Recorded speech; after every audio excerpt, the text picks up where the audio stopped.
ఎందుకు నేను పవన్ కళ్యాణ్ గారు మాట్లాడని కోరుతున్నానంటే, కాస్త కోస్త సామాజిక స్పృహ ఉన్నట్టుగా మొన్న బుడవేరు వరద వస్తే విజయవాడలో అంతకుముందు జగన్ గారు వరద సహాయ కార్యక్రమంలో ఆఫీసర్స్ ఉండాలి, ఎమ్మెల్యేలు ఉండాలి, లోకల్ వాళ్ళు అందరూ ఉండాలి, మాలాంటి వాళ్ళు వస్తే ముఖ్యమంత్రి లెవెల్లో ఇబ్బంది పడతారు కాబట్టి సరిగా జరగవు అని జగన్ గారు ఏం చెప్పాడు, పాపం పవన్ కళ్యాణ్ గారు మొన్న అదే చెప్పాడు. జగన్ గారిని ఫాలో అయ్యాడు.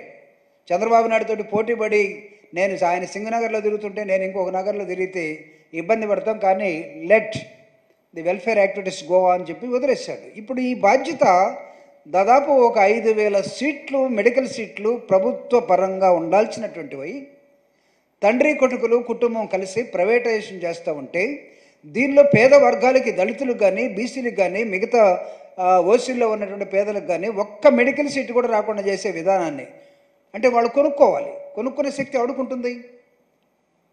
మేనేజ్మెంట్ దగ్గర కొనుక్కునే శక్తి ఎవరికి చాలామందికి ఉండదు, కాబట్టి వదిలేస్తారు. Who will become the doctor next coming years? అంతా వాళ్ళ మనుషులే వస్తారు. అంటే చంద్రబాబు నాయుడు గారు కుట్ర ఏంటంటే, ఎవడైతే డబ్బు ఉన్నాడో, తన సామాజిక వర్గం ఎవడుందో వాడే డాక్టర్గా రావాలి. కాబట్టి ఈ ప్రైవేటైజేషన్ మెడికల్ కాలేజెస్ మీద జరుగుతున్న దీన్ని తీవ్రంగా వైఎస్ఆర్ కాంగ్రెస్ పార్టీ వ్యతిరేకిస్తూ ఉన్నది. జగన్మోహన్ రెడ్డి గారు దీని మీద ఒక లైన్ తీసుకున్నాడు. అవసరమైతే విద్యార్థుల దగ్గరికి వెళ్ళి సమాజంలో ప్రజలకు చెప్పి దీని మీద ఒక తీవ్రమైనటువంటి ప్రజా ఆందోళనకి వైఎస్ఆర్ కాంగ్రెస్ పార్టీ పిలుపునిస్తుంది.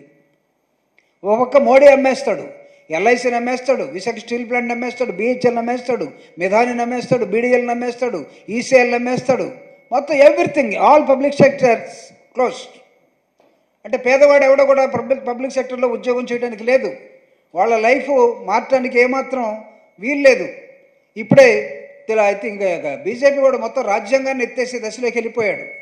నిన్నే రాహుల్ గాంధీ అమెరికాలో ఒక ఇంటర్వ్యూ ఇస్తూ రాజకీయపరమైనటువంటి విభేదాలు మా దేశంలో పెద్దగా కనపడటం లేదు, మాకు బీజేపీ వాళ్ళకి రాజకీయమైన విభేదాలు కాదు, ప్రాథమిక హక్కుల్ని కూడా హరించే దశలోకి బీజేపీ వెళ్ళిపోయిన తర్వాత రాజ్యాంగం ఇచ్చినటువంటి హక్కుల్ని పేద వర్గాలకి దక్కకుండా చేస్తున్న క్రమంలో మేము పోరాటం స్టార్ట్ చేస్తున్నామని చెప్పాడు. ఎవడిచ్చాడు ఈ రాజ్యాంగాన్ని మీరు పాటించకుండా వేరే విధంగా పరిపాలించే హక్కు బీజేపీ వాడికి ఎవడిచ్చాడు? మోడీ గారు బీసీ అని చెప్తారు, అవునో కాదో ఎవడో తెలీదు. ఒకవేళ అయితే ఎవరిని గురించి ఆలోచించాలి?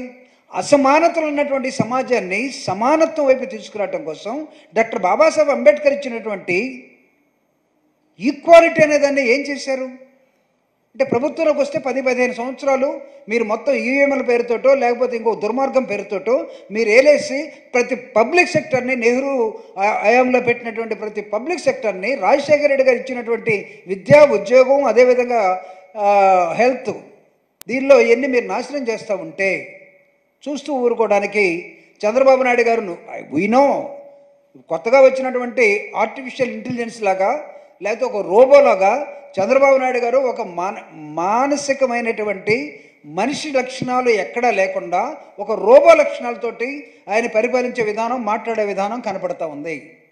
Here I am mentioning robo, and apart from that artificial intelligence, AI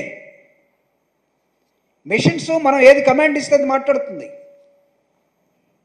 అందుకే ఈవీఎంల మీద కూడా గొడవ జరిగింది.